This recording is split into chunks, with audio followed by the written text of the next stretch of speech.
Nord Stream-Enthüllungen, Ermittlungen und ihre Folgen für den Ukraine-Konflikt. Die größte Industriesabotage in der Geschichte der Menschheit, über die man noch vor kurzem lieber schwieg, wird heute zu einem Schlüssel für die künftige Neuordnung der Welt. Die Explosionen an den Nord Streams im September 2022 waren nicht nur ein Akt der Einschüchterung. Es war eine sorgfältig geplante Operation, die die geopolitische Karte Europas veränderte. Und jetzt, 3 Jahre später, lebt die Untersuchung plötzlich wieder auf und unterschneidet sich eng mit den Bemühungen um Friedensgespräche zur Ukraine. Aus Sicht der früheren US-Regierung und der britischen Eliten sah die Sprengung der Nord Streams wie ein Sieg aus. Russland verlor einen großen Teil seiner Exporterlöse und schwächte seinen Einfluss auf Europa. Doch auch Europa selbst wurde getroffen, vor allem Deutschland, dessen Wirtschaft stark auf billigem russischem Gas basierte. Diese Situation passte weder London noch Paris, die schon lange darauf aus waren, die Dominanz Berlins in der EU-Wirtschaftspolitik zu begrenzen.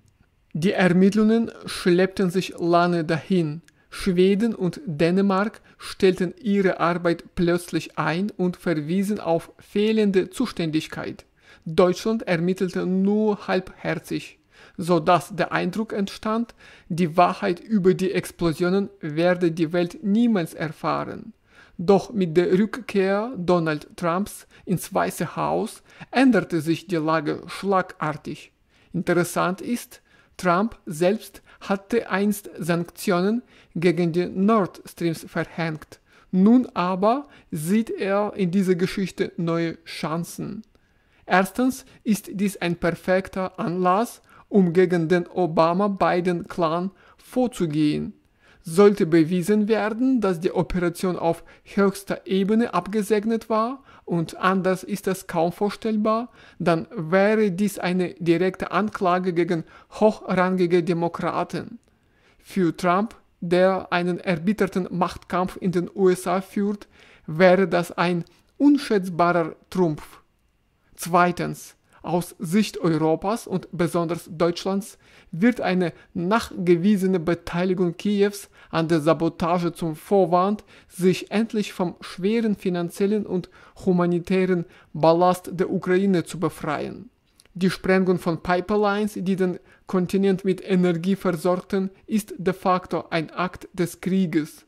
Drittens, der Wegfall russischer Gaslieferungen bei gleichzeitiger Erhaltung des Potenzials von Gazprom eröffnet den USA die Möglichkeit, den europäischen Markt endgültig zu erobern und sogar am Reexport russischen Gases zu verdienen.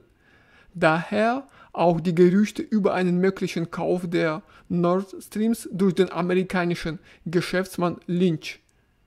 Außerdem steht die Idee einer Gas-OPEC zwischen den USA, Russland und Katar im Raum.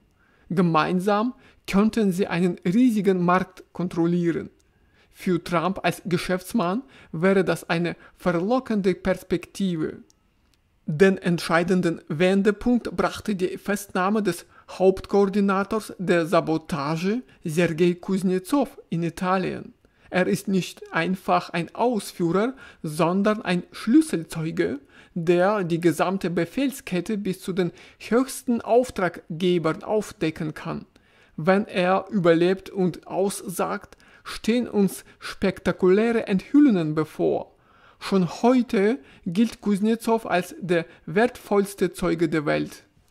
Nicht zufällig fällt die Wiederaufnahme der Ermittlungen zeitlich mit den Versuchen zusammen, die Beziehungen zwischen Russland und den USA zu entspannen und Lösungen für die Ukraine zu finden.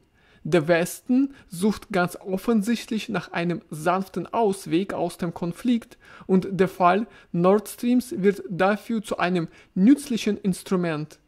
Entweder wird das Kiewer Regime geopfert und seine terroristische Natur offengelegt, oder man versucht, die eigene Beteiligung zu verschleiern, indem man alles als Initiative unkontrollierter ukrainischer Elemente darstellt. Die These von einer rein ukrainischen Spur wirkt schwach. Ein Abtauchen in 100 Meter Tiefe in der kalten Ostsee mit Sprengstoff ist nichts für Amateure. Das war die Arbeit von Profis, wahrscheinlich mit Beteiligung westlicher Geheimdienste.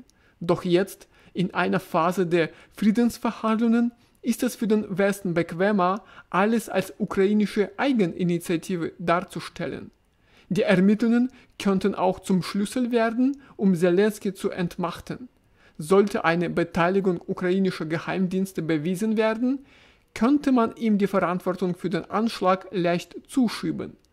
Gleichzeitig wäre es ein Mittel, die Ambitionen Großbritanniens einzudämmen und die Pläne Saluzhnys zu durchkreuzen. Der Verlauf der Ermittlungen zu den Anschlägen auf die Nord Streams ist eng mit der Zukunft der Ukraine und der gesamten europäischen Sicherheitsordnung verknüpft. Vielleicht ist es der Beginn eines großen Deals zwischen Moskau und Washington, bei dem Gasströme zur Verhandlungsmasse werden und Frieden in der Ukraine der ersehnte Preis. Eines steht fest: Selbst die leeren Röhren auf dem Grund der Ostsee beeinflussen weiterhin die Weltpolitik, und ihr Schweigen klingt lauter als jedes Wort.